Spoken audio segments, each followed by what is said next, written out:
नमस्कार, आप देख रहे हैं मोजो स्टोरी। में हूं मदन लाल। इस वक्त मैं श्री राधे स्काई गार्डन में हूं, जो नोएडा एक्सटेंशन में पड़ता है। एक दंपति बॉम्बे में रहती थी, उन्होंने फ्लैट खरीदा था इस अपार्टमेंट्स में, और उन्होंने एक किराएदार को रखा था। 11 महीने का एग्रीमेंट कराया था, मगर वो बॉम्बे से जब अपना शिफ्ट हुई तो वो बोली थी कि मैं खाली कर दूंगी, मगर उन्होंने अभी तक खाली नहीं किया। जो मकान के दंपति जो मालिक हैं वो मजबूर हो गए हैं जीने पे रहने के लिए। आप देख सकते हैं मेरे पीछे उनका सामान यहाँ पे पैक है, और जो यहाँ पे किराएदार हैं वो उनको धमकी भी दे रही हैं, कई तरह से धमकी दी है, मगर वो अभी नहीं है, वो चली गई हैं कहीं।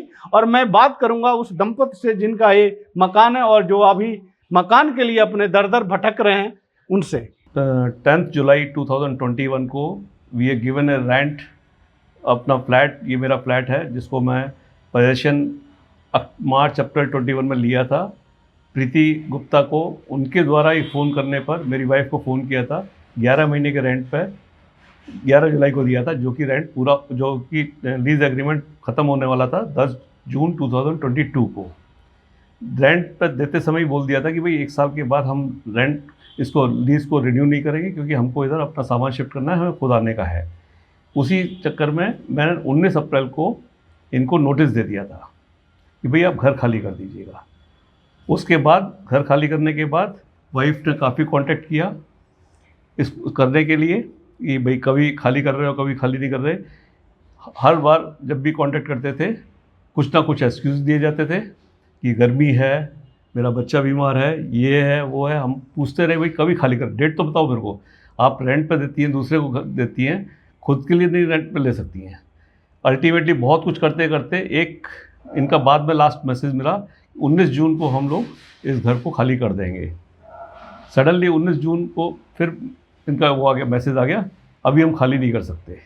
19 जुलाई को आने के बाद इनसे बात की, शाम को 4 बजे बड़े आराम से इन्होंने मिले।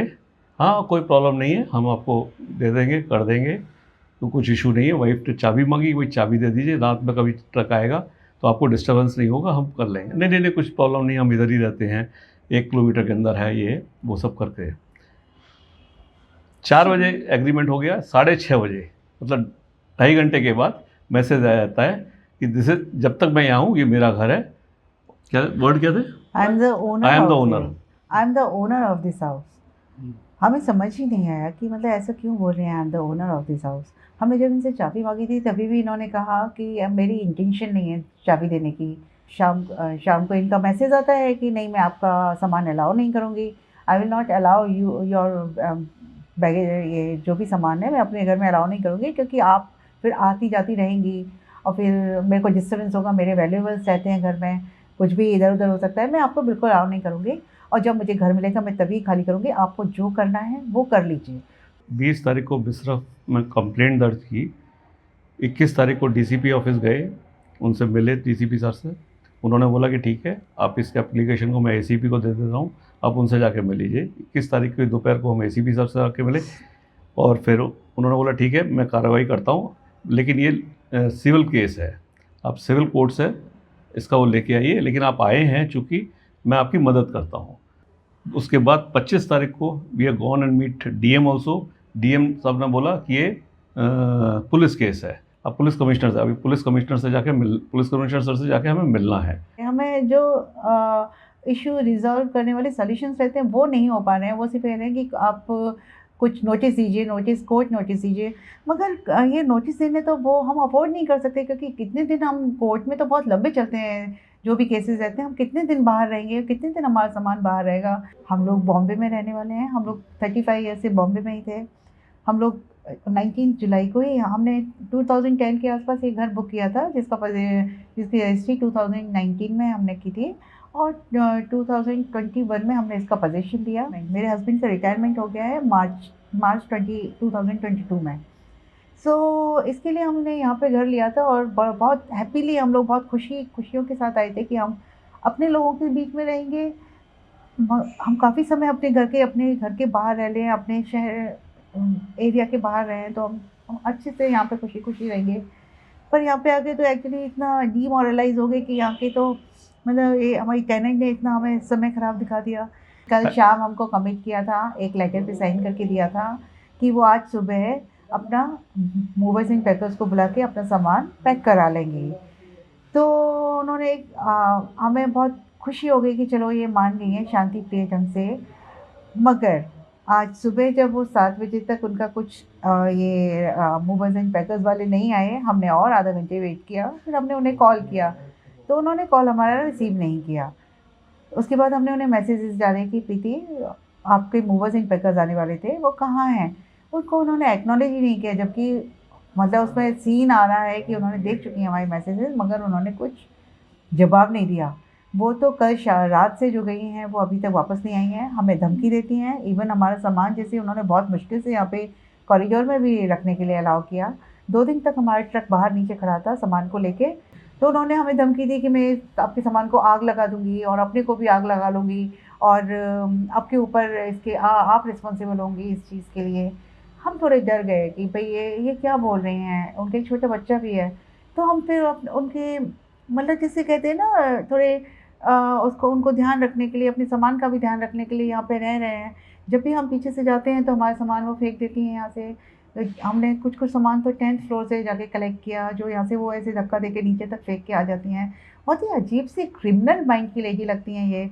कभी अभी कल की बात है, कल परसों रात की बात है, यहाँ पे रेलिंग पे चढ़ गई वो कि मैं तो यहाँ से कूद जाऊँगी, अपने बच्चे को गोदी में लेके वो इस पे चढ़ गई। ये बोलती है कि हमने उन्हें हाउस अरेस्ट किया हुआ है। हमने हाउस अरेस्ट किया है या इन्होंने हमें घर के बाहर रखा हुआ है? बात पे ये 112 को कॉल कर लेती हैं। रात को कितनी बार, कल रात में 3 बार एक 112 को इन्होंने कॉल करके बुलाया। मतलब हर 1 मिनट में 112 आ जाती है इनके कॉल पे। वो लोग भी इन पर, मेरे को तो लगता है वो लोग भी परेशान हो जाते होंगे कि कोई प्रॉब्लम नहीं है, ये क्यों बुला लेती हैं। हद होती है।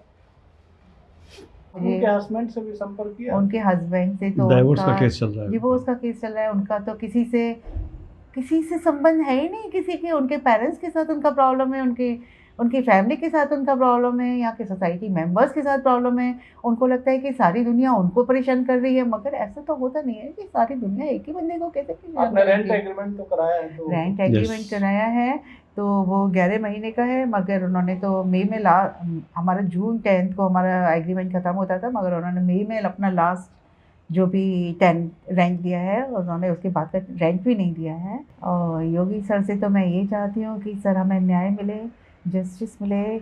हम कोर्ट नहीं जाना चाहते क्योंकि हमारे पास टाइम नहीं है, हम टाइम अफोर्ड नहीं कर सकते इतना कि हम कोर्ट में जाके इतना, हम कहाँ रहेंगे इतने समय तक, कहाँ रहेंगे।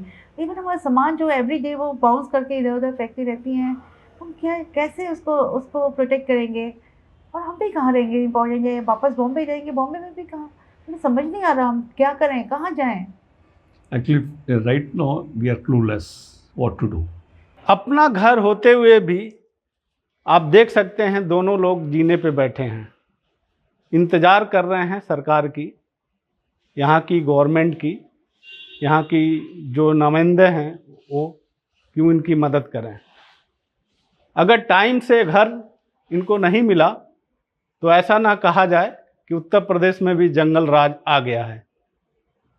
तो मैं दिखाने का कोशिश किया, आपने देखा भी होगा। बने रहिए मोजो स्टोरी के साथ।